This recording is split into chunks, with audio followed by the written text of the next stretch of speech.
warahmatullahi wabarakatuh. Salam sejahtera untuk kita semua. Om Swastiastu, Namo Buddhaya, salam kebajikan, Rahayu. Perkenalkan, nama saya Muhammad Wahid Cahyana. Saya dosen Fakultas Hukum di Universitas Wisnuwardana, Malang. Pada semester ini, saya mengampu mata kuliah Hukum Adat. Adapun deskripsi dari mata kuliah Hukum Adat adalah membahas sistem hukum yang hidup dan berkembang dalam masyarakat Indonesia, yang bersumber dari adat istiadat dan kebiasaan masyarakat. Mata kuliah ini memberikan pemahaman tentang pengertian, sejarah, ruang lingkup, serta unsur-unsur hukum adat. Selain itu, dipelajari pula berbagai aspek dalam hukum adat seperti hukum keluarga, hukum waris, hukum tanah, dan peranan hukum adat dalam pembangunan hukum nasional. Capaian pembelajaran. Adapun capaian pembelajaran dalam mata kuliah hukum adat ini adalah yang pertama, mahasiswa mampu menjelaskan konsep dasar hukum adat termasuk pengertian, unsur-unsur dan ciri-cirinya. Yang kedua, mahasiswa memahami berbagai aspek hukum seperti hukum tanah adat, perkawinan adat, waris adat, dan penyelesaian sengketa adat. Yang ketiga, mahasiswa mampu menganalisis hubungan hukum adat dengan hukum positif lainnya. Yang kelima, mahasiswa memiliki kemampuan untuk menerapkan pemahaman hukum adat dalam konteks praktik hukum yang sebenarnya. Kemudian, tujuan pembelajaran dari hukum adat adalah yang pertama, hukum adat merupakan bagian integral dari sistem hukum Indonesia dan memiliki peran penting dalam mengatur kehidupan khususnya masyarakat adat. Yang kedua, memahami hukum adat membantu mahasiswa dalam memahami keberagaman budaya dan hukum yang ada di Indonesia. Yang ketiga, pengetahuan tentang hukum adat dapat memberikan perspektif yang lebih luas dalam penyelesaian berbagai masalah hukum, baik di tingkat lokal maupun nasional. Yang keempat atau yang terakhir, hukum adat dapat menjadi sumber inspirasi dalam pengembangan hukum positif di masa depan. Harapannya, dengan mempelajari hukum adat, mahasiswa diharapkan memiliki pemahaman yang komprehensif tentang sistem hukum Indonesia secara keseluruhan dan mampu berkontribusi dalam pembangunan hukum yang berkelanjutan. Demikian sekilas tentang mata kuliah hukum adat. Terima kasih. Saya Muhammad Wahid Cahyana. Wassalamualaikum warahmatullahi wabarakatuh. Om Santi Santi Om. Namo Buddhaya. Salam kewajiban. Rahayu. Assalamualaikum warahmatullahi wabarakatuh. Selamat siang dan salam sejahtera untuk kita semua. Terima kasih rekan-rekan sekalian atas kehadirannya pada siang hari ini. Kita siang hari ini akan mengulangi pertemuan kemarin, karena kemarin kebetulan kebarengan dengan acara seminar di fakultas. Sebelum kita memulai perkuliahan pada hari ini, alangkah lebih baiknya kita berdoa dulu supaya perkuliahan kita pada hari ini diberikan kelancaran. Berdoa menurut agama dan keyakinan masing-masing dipersilahkan.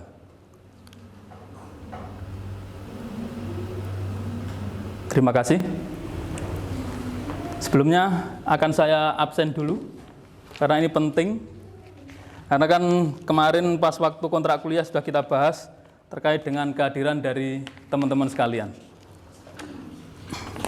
Yang pertama, Victor Ardianto. Nugrahini Pengu. Joko. Hak. Iren. Muhtarik. Budi. Pati Wedu. Oke, terima kasih. Semuanya hadir, Pak ya? Alhamdulillah. Saya senang kalau semuanya hadir, kan kami tidak merasa bersalah untuk menyampaikan materinya. Oke, kita akan meneruskan pokok bahasan kita, yaitu mata kuliah hukum adat. Hari ini kita akan membahas terkait dengan bagaimana pola pikir, perbedaan antara pola pikir barat dengan pola pikir hukum adat. Karena apa?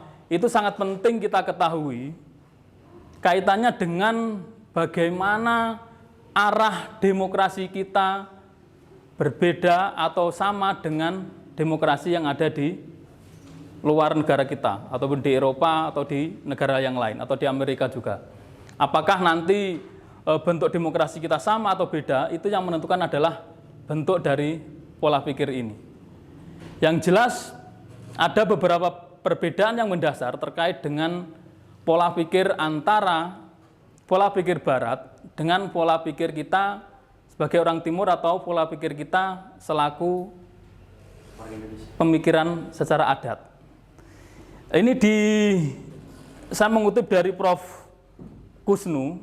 Jadi ada beberapa perbedaan terkait dengan konsep pemikiran dari bangsa barat atau pola pikir barat dengan pola pikir kita yang ada di Indonesia khususnya. Yang pertama kita mulai, yaitu memandang individu sebagai makhluk yang merdeka. Jadi kita bisa melihat di barat sana penghormatan terhadap individu itu sangat-sangat diperhatikan. Contoh teman-teman, ini kita deskripsikan, kita gambarkan biar lebih enak itu kalau teman-teman melihat film aja lah. Film Hollywood itu kan yang lebih gampang nyontohkannya. Yang pertama terkait dengan bagaimana pemenuhan dari individu itu sebagai makhluk yang perlu dicukupi kebutuhannya, atau penghormatan terhadap individu itu adalah hal yang sangat utama. Contohnya begini, kalau kita melihat film barat, itu kan kalau terjadi apa-apa, apa yang dihubungi pertama kali? Polisi. Ya, 911, polisi. Nah itu sangat berbeda dengan kita yang ada di Indonesia khususnya. Kalau terjadi sesuatu, apa yang kita lakukan pertama kali? Tetangga dulu kan? Yang kita hubungi. Atau minimal pengurus RT lah yang kita hubungi. Nah, pola pikir itulah yang membedakan sebenarnya nanti arah bagaimana demokrasi kita itu berbeda dengan demokrasi yang ada di barat sana. Nah, celakanya saat ini perkembangan dari demokrasi kita yang ada di Indonesia itu mengarah kepada hal-hal yang sifatnya individu tadi itu. Terasa apa tidak sekarang perbedaannya? Terasa. Kan begini, ini contoh kecil. Saat ini apabila masyarakat kita itu mendapatkan atau berkasus lah dengan mungkin teman atau tetangga, apa pertama kali yang dilakukan? Apa perbedaannya sekarang dengan dulu? Kalau sekarang apa yang dilakukan? Kalau seumpamanya Mas Hak sama Mbak Iren lagi bermusuhan nih, apa yang dilakukan biasanya? Lah itu adalah arah dari pola pikir yang keindividuan tadi itu. Kalau yang dilakukan dulu apa? Ya, marah-marah sendiri. Kalau dulu kan tabayun dulu. Didatangilah minimal. Iren, maksudmu apa? Maksudnya apa? Kamu berbuat kayak gitu. Kan begitu. Nah sekarang ini kan enggak. Malah yang lebih mengkhawatirkan kan sekarang ada istilah yang namanya no viral no justice. Itu kan bahaya. Ya, maka dari itu sangat penting sekali kita mengetahui bagaimana pola pikir barat dengan pola pikir kita sebagai orang timur itu bagaimana perbedaannya. Itu sangat penting. Supaya apa? Supaya kita tidak kebarat-baratan. Betul. Lah, itu yang pertama terkait dengan memandang individu. Kemudian yang kedua, setiap individu itu memiliki kepentingan yang disesuaikan untuk selalu dipenuhi secara maksimal. Ya atau tidak? Ya. Di sana bagaimana protes dari seseorang itu pasti akan segera diperhatikan oleh pemerintah. Itu kalau pola pikir barat. Karena apa? Ya, karena tadi menghormati hak individu. Yang membedakan dengan kita apa? Apakah kita tidak menghormati hak individu? Tetap menghormati hak individu. Tetapi yang membedakan dengan pola pikir kita, terutama nanti yang ke arah demokrasi kita, bahwa demokrasi kita itu adalah demokrasi yang Pancasila. Masa lupa? Jadi demokrasi kita adalah demokrasi Pancasila, di mana kepentingan umum itu lebih diutamakan daripada kepentingan individu. Lah, itu adalah salah satu bentuk perbedaan dari hal tadi itu. Tetapi seperti yang saya sampaikan di depan tadi itu, pola pikir ini, pola pikir demokrasi kita yang dulu adalah hak dari golongan atau hak dari kepentingan umum itu diutamakan daripada kepentingan individu, sekarang hampir terbalik. Ya, betul. Iya kan? Nah ini yang arah ini yang harus coba kita benahi lagi. Pola pikir ini yang coba nanti akan kita benahi lagi. Karena apa? Jelas berbeda antara pola pikir kita dengan pola pikir orang Barat. Kemudian yang ketiga, menurut Prof. Kusnu, perlu diadakan penertiban atas usaha pemenuhan kepentingan tersebut. Jadi untuk memenuhi hak-hak individu tadi, kalau pemerintah tidak bisa atau dianggap gagal untuk memenuhi hak individu tadi itu, ada cara-cara yang dilakukan untuk bisa memenuhi itu. Gampang sekali kalau sekarang kan demonstrasi, meskipun di kita juga kan demonstrasi juga dilindungi haknya oleh undang-undang. Kalau demonstrasi itu kalau di Undang-Undang Dasar di pasal berapa? 28 ya. Kebebasan pendapat. Betul. Terus kemudian yang keempat, diperlukan sanksi untuk menjamin dilaksanakannya penertiban tersebut. Jadi untuk bisa melakukan penertiban tadi itu, kalau di sana itu harus ditakut-takuti, dalam artian apa? Diberikan sanksi. Supaya apa? Ya supaya pemberlakuan terkait dengan bagaimana penghormatan hak individu tadi itu terpenuhi. Nah, untuk bisa memenuhi itu, kalau tidak bisa dilaksanakan dengan sempurna, maka ada sanksinya. Nah itulah. Nah nanti coba akan kita bandingkan dengan pola pikir kita selaku orang Timur.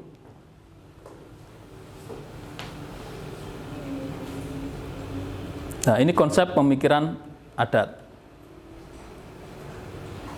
Yang pertama, individu adalah bagian yang tak terpisahkan dari masyarakat. Artinya apa? Seperti yang saya sampaikan di depan tadi itu, bukan kita itu tidak menghormati hak individu, tetapi karena pola pikir kita menganggap bahwa individu itu adalah bagian dari masyarakat,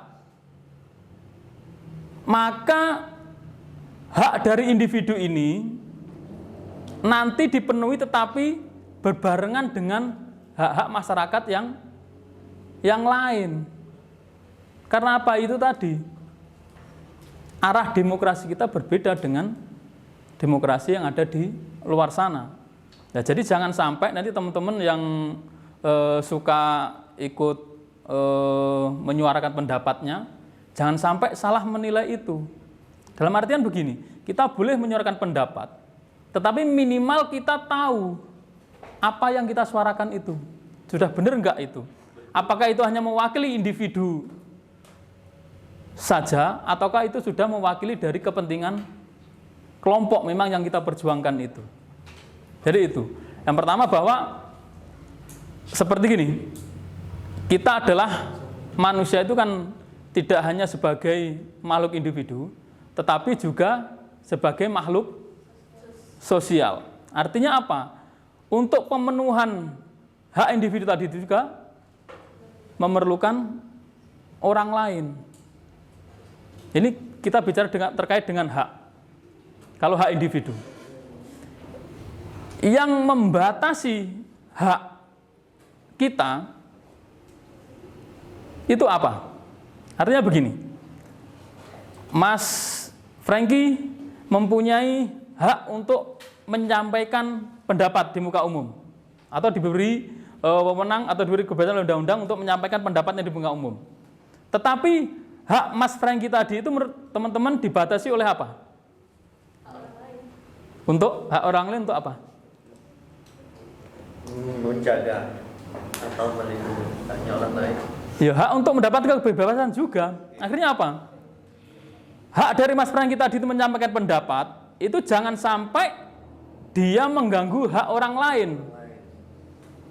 Demo, yang disampaikan tidak jelas, dia menutup jalan, mengganggu ketertiban umum. Itu akhirnya apa? Mengganggu hak dari orang lain. Itu kan tidak boleh. Makanya bukan dalam artian memperjuangkan hak tadi itu tidak boleh, tetapi ingat, hak kita itu juga dibatasi oleh hak orang lain. Kalau kita bisa memahami hal tersebut, itu akan menjadikan kita sebagai orang-orang yang bijaksana. Bukan bijaksini, bijaksana ya. Jadi dalam artian, karena hak kita tadi itu juga dibatasi oleh hak orang lain, maka kita kalau berbuat sesuatu tidak akan seenaknya sendiri. Lah itu yang penting. Kemudian yang kedua, individu adalah bagian dari masyarakat yang mempunyai fungsi masing-masing untuk melangsungkan dan kelangsungan masyarakat. Jadi setiap individu tadi kan memang bagian dari masyarakat. Nah, karena dia bagian dari masyarakat, maka dia mempunyai fungsi masing-masing. Kita selaku mahasiswa, fungsi kita adalah sebagai agent of change. Kalau bahasa kerennya gitu kan, agent of change. Apa itu? Agen perubahan. Nah, itu salah satu fungsi dari mahasiswa. Untuk menjaga itu tadi. Bagaimana teman-teman itu bisa menjadi agen-agen perubahan. Minimal merubah apa? Merubah diri sendiri dulu. Itu hal yang paling kecil sekupnya. Nah, kalau bisa nanti perubahannya adalah merubah dari keluarga, masyarakat. Kalau bisa ya ketatanan negara. Karena apa? Karena masa depan negara ditentukan oleh teman-teman ini. Iya, jangan sampai teman-teman sebagai generasi penerus ini itu malah menjadi generasi penerus yang tidak bisa mempertahankan amanah yang telah dititipkan oleh para pendahulu kita. Kemudian yang ketiga, tidak ada ketentuan adat yang memerlukan syarat yang menjamin berlakunya dengan menggunakan paksaan. Jadi kalau di pola pikir kita, timur, atau dalam hal ini adalah pola pikir adat, dalam pemenuhan kebutuhan tadi itu tidak harus ada sanksi yang perlu diberlakukan. Karena apa itu tadi? Kita sudah sadar terkait dengan tugas dan fungsi masing-masing tadi itu. Karena apa? Karena kita selaku individu, kita sadar bahwa kita adalah bagian dari sebuah masyarakat. Karena kalau kita sadar kita adalah bagian dari masyarakat, maka kita akan menjadi individu-individu yang saling menghormati, menghargai. Kalau sekarang kan yang lagi itu kan tulisan-tulisan NKRI harga mati. NKRI. Masa NKRI mau dijual kok ada harganya? NKRI harga mati. Kemudian yang terakhir, yang keempat, terkait dengan konsep pemikiran adat adalah sanksi berfungsi sebagai upaya pengembalian keseimbangan yang terganggu akibat adanya pelanggaran. Ini yang membedakan. Kalau pemikiran barat tadi itu kan sanksi itu memang diperlukan untuk bagaimana bisa membuat tatanan itu menjadi rapi atau hukum itu bisa berjalan dengan baik. Harus ada sanksi-sanksi. Tetapi kalau di pola pikir hukum adat, pola pikir timur, sanksi tadi itu fungsinya adalah untuk mengembalikan keseimbangan alam yang terganggu. Contohnya begini, terjadi kasus yang itu melanggar norma adat atau hukum adat. Lah, sanksi yang diterapkan di dalam hukum adat itu tadi adalah fungsinya terakhir ini tadi, untuk mencoba mengembalikan keseimbangan alam yang terganggu. Karena apa? Karena perbuatan yang dilakukan oleh orang tadi itu. Karena apa? Perbuatan tadi semuanya memerkosa, mohon maaf ini ya, bukan tapi contohnya aja, memperkosa. Itu adalah perbuatan yang dianggap melanggar norma hukum, norma susila, norma macam-macam. Dan itu kan menabrak norma. Berarti untuk mengembalikan norma-norma yang ditabrak tadi itu, mengembalikan situasi tadi menjadi seperti semula, maka sanksi adat diperlukan di situ. Bukan kayak di pola pikir barat tadi itu, sanksinya untuk memberikan bahwa ya biar hukum ini bisa berjalan ya harus ada sanksinya. Tetapi kalau di hukum adat, ya itu tidak ada, bahwa sanksi itu bukan untuk menakut-nakuti, tetapi sanksi dari hukum adat itu berfungsi untuk mengembalikan keseimbangan. Keseimbangan apa ya? Alam tadi itu yang terganggu akibat perbuatan dari manusia. Dari sini ada yang didiskusikan? Ya, Mas. Saya ingin bertanya, ada dua pertanyaan. Pertama tentang hukum adat. Misalkan contoh kami dari Madura, itu ada yang namanya tradisi atau adat itu carok. Ya. Apakah itu termasuk pemikiran seperti itu? Yang mana carok itu kalau kita lihat lebih panjang atau lebih luas, bahwasanya itu melanggar yang namanya hak asasi manusia. Ya. Tetapi ketika hukum adat tersebut dilakukan di daerah Madura tersebut, memang bisa menyeimbangkan. Jadi mereka itu tidak ada istilah perzinahan, perselingkuhan. Tetapi dari segi lain, dari asas lain seperti kemanusiaan itu sangat melanggar gitu. Ya. Nah, itu yang pertama. Nah, yang kedua, sebagaimana kita ketahui bahwasanya di pemikiran adat kami itu atau dari timur itu pasti ada istilah penghormatan yang sangat luar biasa kepada yang lebih tinggi atau lebih tua atau menyayang lebih muda. Tetapi kita sekarang ini banyak terjadinya itu ada istilah feudalisme, kalau bisa dimengerti. Feudalisme itu adalah pemikiran barat yang dikaitkan kepada pemikiran timur, bahwasanya kemunduran dalam pendidikan kita atau kemunduran dari semua yang ada di Indonesia ini tidak bermaju-maju, itu disebabkan adalah feudalisme. Nah, yang mana tadi penghormatan terhadap mengkultuskan lah paling enggak. Iya, seperti itu. Jadi mungkin bagaimana tanggapan dari Pak? Oke, terima kasih. Terkait dengan carok. Carok itu kalau menurut teman-teman ini, itu hukum adat atau adat istiadat? Adat istiadat. Kenapa kok bisa begitu? Kebiasaan. Kebiasaan. Dan kemarin coba kita kembali sedikit terkait dengan bagaimana adat istiadat menjadi hukum adat. Bahwa yang salah satunya adalah bagaimana adat istiadat itu menjadi sebuah hukum adat itu kalau ada sanksi. Dan itu dipercayai oleh yang lain. Dan itu menjadi kesepakatan bersama bahwa itu adalah hal yang benar. Itu bisa menjadi hukum adat. Tetapi kan kalau kembali lagi ke pertanyaan Carok ini tadi, ada dua sisi yang harus kita lihat. Memang salah satu sisi, Carok ini adalah salah satu upaya efektif dari hukum adat untuk bisa menghindari hal-hal yang tidak diinginkan tadi, seperti contohnya perzinahan, perselingkuhan, dan lain-lain. Tetapi dalam sisi yang lain, Carok ini kan melanggar hukum pidana. Dalam artian apa? Menghilangkan apalagi nyawa orang lain ataupun mungkin melukai orang lain kan tidak boleh. Lah, disinilah pentingnya kita itu menjadi orang yang sadar. Dalam artian begini, kita bisa menempatkan sesuatu pada porsinya. Contohnya begini, hukum adat itu memang sanksinya itu kan dibuat untuk biar orang itu tidak melakukan sesuatu. Contohnya kalau di timur ini teman-teman yang dari timur, itu kan ada istilah darah dibalas darah, nyawa dibalas nyawa. Nah, istilah itu muncul, itu kan bukan untuk wah-wahan. Dalam artian begini, kalau kamu membunuh ya akan ganti kami bunuh. Lah, istilah ini muncul atau hukum ini muncul itu kan supaya kita itu tidak melakukan hal itu. Karena apa? Sanksinya sangat berat tadi.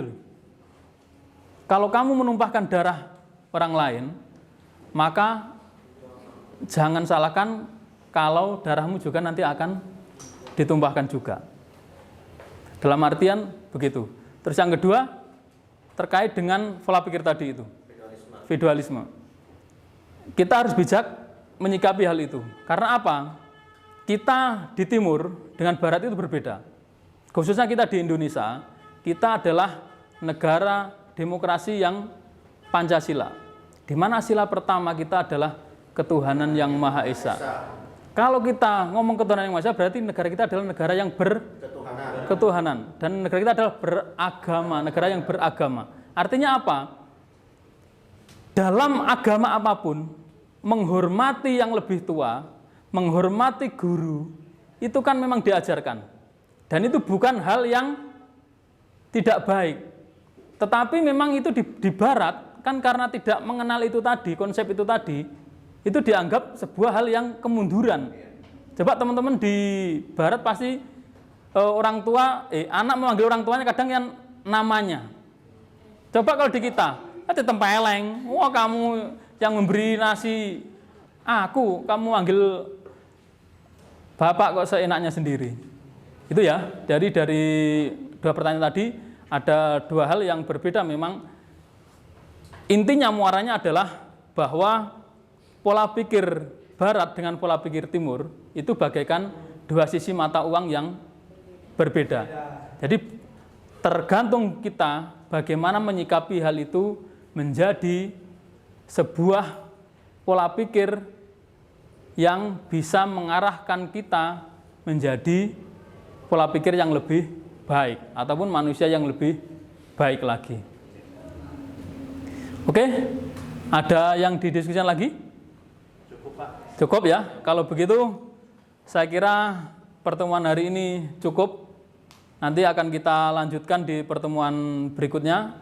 Terima kasih atas perhatian dari teman-teman sekalian. Mohon maaf. Sekali lagi terima kasih. Saya akhiri. Wassalamualaikum warahmatullahi wabarakatuh. Selamat siang dan salam sejahtera untuk kita semua. Waalaikumsalam warahmatullahi wabarakatuh.